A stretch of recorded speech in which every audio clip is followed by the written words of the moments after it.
কয়টা রুটি খাবা? তিনটা চলবে। তিনটা খাবা? তুমি তিনটে খেতে পারবা? আগের থেকে বলে দিচ্ছি, চিন্তা করে দেখো, পরে তুমি নিবা রুটি তারপরে বলবা যে তিনটা আমি খেতে পারছি না। আগে চিন্তা করে দেখো কিন্তু তিনটা খেতে পারবা কিনা। তাহলে দুটো বানাও, দুটো খেতে পারবো। দুইটা রুটি?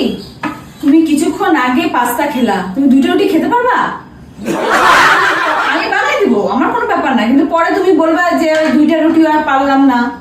দেখো আগের থেকে দেখো, দেখে তারপরে বলো, ঠিক করে বলো, তারপরে বানাবো আমি। তাহলে একটাই বানাও, একটাই বানাও।